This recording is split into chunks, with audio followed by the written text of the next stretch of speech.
Hey ladies, and welcome back. We are now on episode 3. This is big. So I thought about making this like really cute, doing like an intro and like, maybe having some music. And then yesterday happened and I spoke to a few clients, and they pretty much told me that this was an urgent thing that they needed. They told me without telling me. They told me with their answers to my questions, and me, just being me, I figure, oh, y'all need this right now. So we don't have time to be cute. We got to be quick, clear, and precise. So today I'm just gonna give you the one and only real thing you need to know about online marketing. If you want to succeed at online marketing and you're tired of it being so damn hard, you're tired of it sucking the enjoyment out of being an entrepreneur, and you're tired of it just creating this roadblock in the creation process for you, then you want to keep watching past this point right here, because I'm going to give you the one thing that you need, one thing that you need to know in order to win and succeed and master online marketing. You need to build your ideal client avatar. You need to build your ideal client avatar. That's for the people in the back who couldn't hear me, or for the people who thought they was going to click off of this and then go Google something else. No, I'm just going to be quite frank with you. And the information I'm giving you is what most people have to pay Bitcoin for. So get your notebook out, or if you're watching YouTube on your laptop, get out your Evernote on your phone. Grab a napkin, use the back of a bill, do what you got to do, because you want to write this down right now. So the only thing you need to know about online marketing and how to master it is how to build your ideal client avatar. Your ideal client avatar gives you the who you serve and who you work for, what you're selling them and what they want, and where to find them. That's all you need. The who, the what, the where. If you know who they are, exactly, specifically, which we'll get into a few key points, specifically and exactly who they are, you know what their problem is, so you know how to position yourself as the solution, and you know where they hang out, so you know where to be easily found. Look at that. Solved. So I am going to be looking down at my notes just a little bit, just because when I had recorded something like this on live, I was going all in, and it was like 44 minutes long, and I was like, ooh, people got stuff to do. Like, they're not about to sit and watch no 44-minute video. So I wanted to condense this and just make it shorter for you. So I'm going to give a little backstory. Yesterday, I had reached out on a couple different Facebook groups and just pretty much introduced myself in groups that I hadn't been in, and I put up a few polls. One of the polls I asked, what was your problem in your business? What were you struggling with? What was basically keeping you stuck in your business? Was it A, you don't know where to start? B, you're struggling with your online business? Or C, you are in your own way? So out of those three, a lot of people said that online marketing was their issue. So once they told me that, I reached out to them and I said, hey girl, hey, what you struggling with? Like, what's the problem with online marketing? So tell me a little bit about your business, right? And then I can figure out how to help you. So I asked this one woman, and disclaimer, I'm not throwing nobody under the bus. I'm not talking bad about nobody. I'm just telling you why I had to make this video immediately, because this needed to be done. So if I'm using you as an example, don't be offended by it. I'm not going to use your name, nothing like that. I just want to give this out so that we can all be on the same page and understand the difference between being confused and being clear. So I had asked her what her business was, tell me a little bit about it. She says, well, I sell LuLaRoe leggings, traveling wine, I'm a self-published author, and I'm in the production stages of an online TV show. Okay, sweetheart, what do you do? Like if this was the first time I was meeting you, what do you do? And then she proceeds to tell me, just give me a list of rundown of what it is that she does. And I'm like, okay. So here's what I did. I broke it up into something very small. So I wrote her back and I just left some blanks. Let's finish this sentence. Hi, my name is blank. I help Or I serve blank, I help blank with blank so that they can blank. Boom. When she wrote back to me, it was no problem. It was, I help women create better relationships with their husbands and better relationship with men so that they can live happy lives and have a successful relationship and build self-love. Okay. All those things is still a lot of information, but they kind of correlate, so I can work with that. So I asked her, okay, great. Who is your target audience?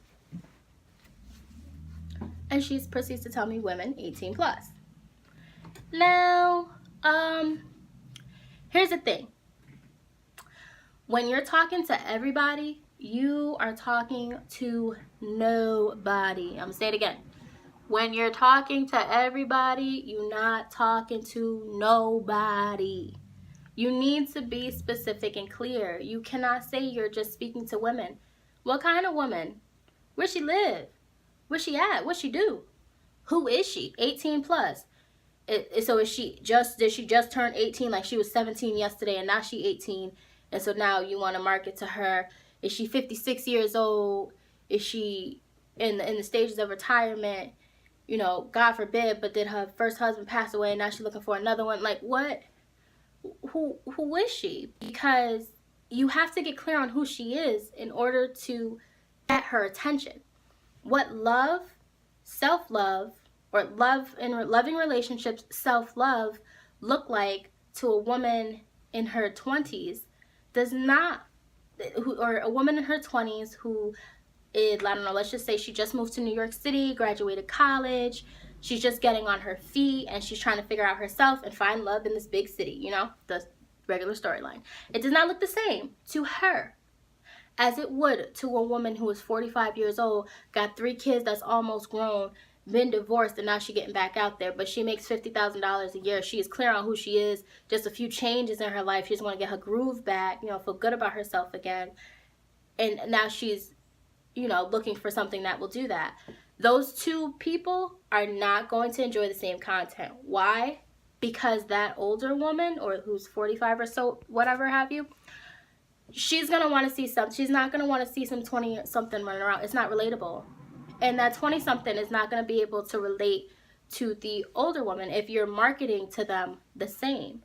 When you see Sephora, right, if you're looking at Sephora, Sephora is selling you this entire look. Like this entire look.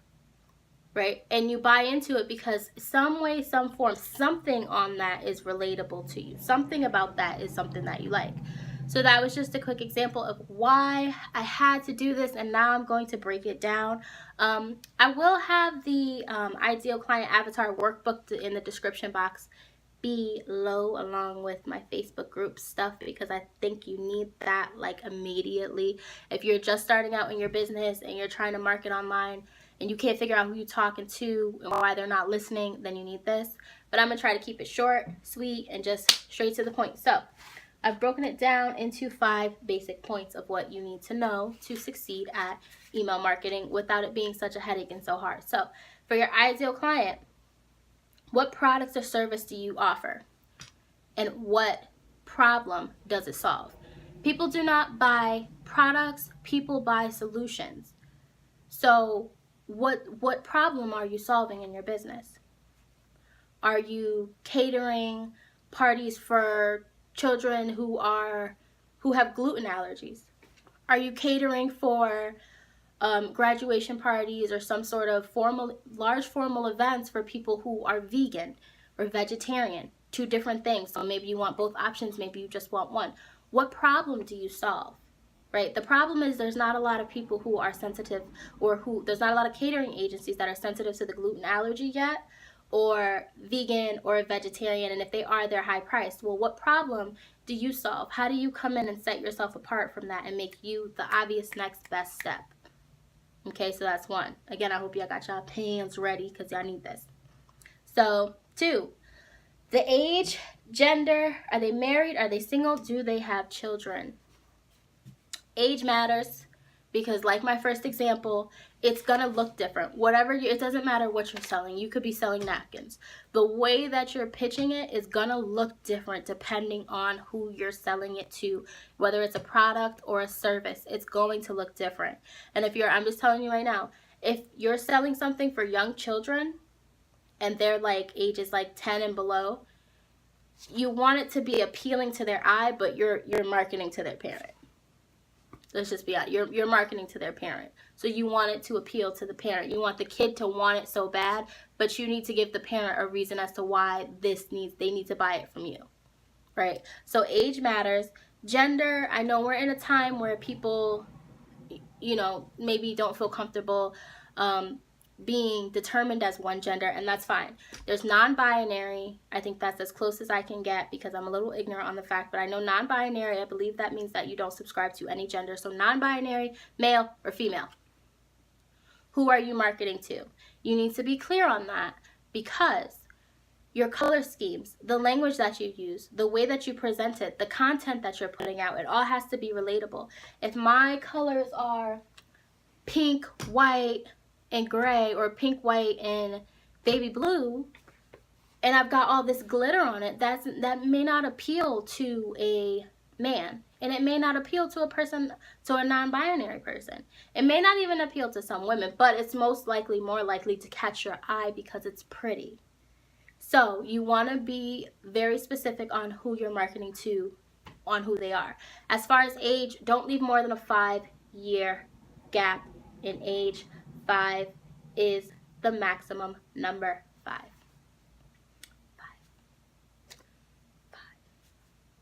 That's the max. That's the max. I'm 25. I'm sorry. It's hot and I had to turn my AC off to record this, so I'm gonna be dabbing all day. But I'm 25 years old right now. If you were to ask me what my problems are, where I want to be, where I am right now, and how your product or service could get me there right now today, when I was 18, I would probably walk away from you. I don't need the same things. I don't want the same things. I don't even remember what I wanted when I was 18. But I know it wasn't what I have now that I'm 25. So you want to keep it in a concise, clear age group so that you can relate to them. No, everybody's not exactly going to be the same, but you're not talking to everybody. You're talking to your ideal client. So, age, gender, are they married or they're single? Again, this counts in the language that you use. Mary Kay is really good for this. Do you want to retire your husbands? Now, that's not going to set anyone off from selling Mary Kay if they want to. I know plenty of very, very young Mary Kay consultants, but they want to retire do you want to retire your husbands? Do you want to spend more time with your children at home? All of those factors are married women, you retire your husband, and mothers. That's their target audience. Now, yes, others will fall in line if they want the product, but they know exactly who their target audience is, so they're speaking directly to them. I encourage you to do the same. So, you need to know their age, their gender, if they're married, they're single, their kids. You can go as far as to include ethnicity. Facebook ads doesn't like that. So if you're trying to promote your business online and you're just trying to let your ad just target black women or black men or Hispanic women or Hispanic men or white men, your ad's probably going to get denied, just giving you a heads up. So you want to keep that in mind, and you can target your content can fulfill that. So you should be able to do that without having to say it. So instead of saying black women or Black Women Podcast or something like that, Melanin Uncorked, shout out to Melanin Uncorked, hey Jazz, hey FD, or Afty. But yeah, you can do something like that. It's very specific, it's not general. You know who you want in your audience and you get them immediately. What type of industry they work in, and the average annual income. If you know they work in an industry where, and I'm not very industry specific, I broke it down to two ways to identify the industry. 1, stable 9 to 5, 2, unpredictable hours. That's pretty much it. I'm pretty sure there's a lot in between. For my target audience and my ideal client, it was one of those two things. So if I'm saying, do you want to work less and get paid more? Are you tired of taking these long commutes to work, being overworked and underpaid, punching the clock every day just for your work to go unnoticed while you create and contribute millions to the fat cat's dreams, making their dreams come true and watching yours pass you by. 9 to 5, you work for a corporation or, you know, a big company or a well-known company, and you're overworked and underpaid. You see that? Now, when it comes to people who are working unpredictable hours, you can pitch it and say, are you tired of having to be on the whim or per diem? Or you can't, you know, your life is your life revolving around your phone? Do you always have to wait for a call to determine what your next move will be? Or do you have to wait, you know, are you tired of having to take time off from your job to enjoy your weekend? That feels for people who work weekend jobs or whose jobs entail them to work nights or weekends because they have to request the time off. That wouldn't be someone who works a 9 to 5. They work Monday through Friday, 9 a.m. to 5 p.m., 5:15 if they're being polite. So that's really important. Married, single, or kids, you want to be careful with that because, oh wait, whoops, sorry, messed up there. Average annual income. Okay, this matters for 2 reasons. One, you want to be cautious of how this will help you price your item, and it will help you understand who your ideal client is. That way, every time you put out a product or service, she could come get it and she's ready. She don't have to, you know, she might have to move a little bit from the savings to the checkings, but she won't have to rob Peter to pay Paul to figure out if she could figure out some payment plan, or maybe not this time, but she got you next time. You won't have to worry about that if you figure out how much she makes. Now, this is not for you to go asking her, you know, running a survey. Oh, do you make $50,000 a year? Do you work a 9 to 5? Like, I don't want you to do that. That's scary. It's creepy. It's just going to throw people off. And they're going to be like, I don't understand why you asking me that. Mind your business. Stop counting my coin. So, but you need to know this and keep it into consideration because of the simple fact that it's going to tell you how to price your product. If she makes $50,000 a year, she doesn't have any children, it's just her, she lives in an apartment, and she's just not fulfilled in her position, she's making good money, but she knows that she wants more, then I can sell her a product for more than $100 and she can come get it every time. Because she's not struggling financially. So every time I put something out, I know she can come get it. She's just not happy. So what my product has to do is make her happy. If she's feeling unfulfilled, then my product makes her feel fulfilled. Your product, again, I'm going to say this at the end of everything. Your product is the solution to a problem. Your product is not just a product because you want to sell it. Your product is a solution to a problem. People don't buy products, they buy solutions. So you need to keep that in mind. What are they struggling with now? What are their 3 pain points? I know that when I first started doing this all seemed like a foreign language to me with the pain points and the content and the conversion rates, and it was all blending together. So if you're not sure what a pain point is, pain points are basically what they're struggling with and what they want to change, but they feel like they can't. So something that they're stuck in. Are you stuck being overworked and underpaid? Are you stuck at your 9 to 5 job? Are you stuck having to request time off from a boss that forgets that she already approved it? And now you got to fight with her and figure out if you're going to have a job to come back to when you get back because she forgot. Now she got an attitude. She's trying to take you off the schedule. That matters. Like, you want to know what their pain points are, and you want it to speak directly to them. Because when I say that, if you said yes and that relates to you and your boss did that, or you know somebody's boss who do that all the time, then look, I'm already talking to you. We good. Like, we've already created a connection there. And the last thing is, what's their big goal? What are their big goals? Does she want to work? Does she want to work for somebody else, or does she want to work for herself now? Is she done with that? Like, is she trying to work less and get paid more? Is she ready to jump into Mary Kay because she sees an opportunity to be self-employed, and she's ready, she's driven, she's got the marketing help, she's got a nice marketing coach on her side, she is ready to take it on, she's going to make $5,000 in sales, and she's going to recruit 5 leaders all this month because she's ready. Are those her big goals? Right? Is that what she wants? Is that what she desires? Does she want to travel all over the world? Does she want to just be able to go to the beach on Tuesday morning and sip mimosas? Like, what is it that she wants that she can't get because her pain points are in the way? You see how it all comes together? And again, last part, how does your product or service get her there? Because people buy solutions to problems. They don't just buy couches. I needed a couch when I moved in. I could have bought anybody's couch off of Craigslist and then just, tried to fix it up, clean it up, whatever from there. But I went to a store because I knew it was reliable. And then I found one that was on sale because it was cheap. And then I got a Serta because I know Serta's comfortable. There's the solution to my problem. That was my problem. My problem was I needed a couch. The solution was Serta had one that was at a decent American Freight store, and they just happened to have it on sale.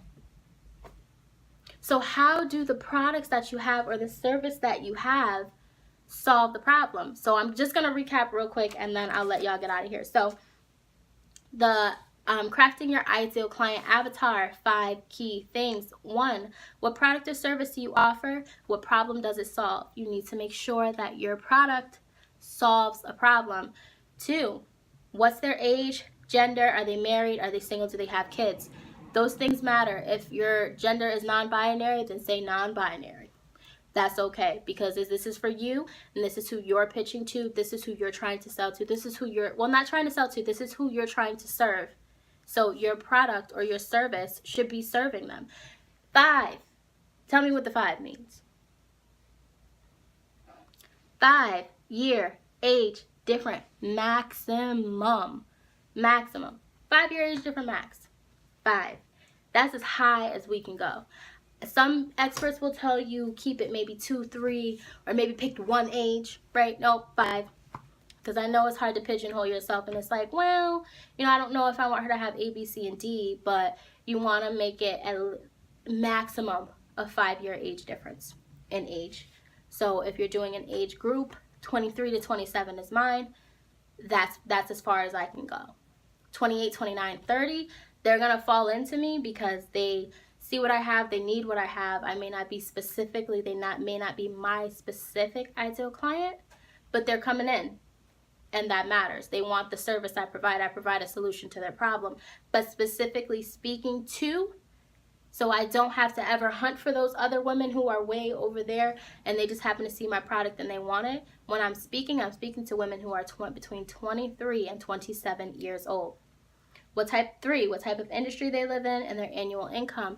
You need to know these things, because how you price your product, if you don't want to have to hunt her down every time you put something out, you need to make sure she can afford it. And that doesn't mean lower your prices or cut your services out or give some cheap skank ranky or some type of like knockoff version of it.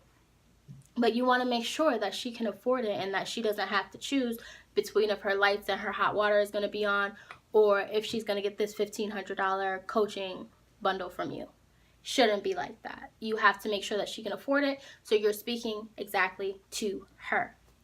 1, 2, 3, 4. What's she struggling right now? Name her 3 pain points, because you're going to need to know her 3 pain points. You can even use more, but if you know her 3 pain points, then you know where she is right now, what she hates about where she is right now, why she thinks she's stuck where she is right now. You and I and everyone who watches this channel already knows that your current situation is not your permanent destination. She's not there yet. So it's your job to get her there. It's your job to teach her that she's not stuck. She is not stuck. You have this product or service.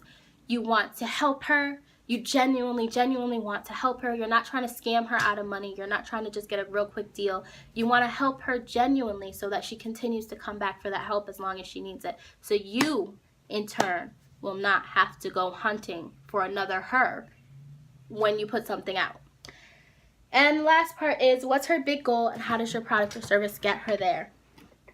That's super important. Again, just positioning your product or your service as the answer to her problems. So you guys caught those 5. I'm going to put them in the show notes below. I'm also going to, like I said before, I'm going to link the Ideal Client Avatar Workbook here. And if you are struggling with your creating your ideal client avatar after you've tried the workbook or after you've watched this video and you want to talk to me personally, my email will also be in the description box, or you could just jump in the comments and we can discuss it. As my favorite person, Zig Ziglar, says, if you help enough people get what they want, you can get what you want. As always, I am Christy, and I want you ladies to walk away having an attitude of servitude. So if you are saying anything today, it should be, how can I help you? Want to help someone. Not just because you think you're going to get something in return, but because you should. You should want to help. If you can't think of anything to be grateful for, then you should be grateful that you're a blessing to someone else. I am grateful that those ladies had those problems because they brought them to me and I was able to help. See? And it was free of charge. These were just general questions that put me in a position to say I have to take action, which brought me here to YouTube to post this video. So, thank you ladies so much for tuning in, and I will see you on Thursday.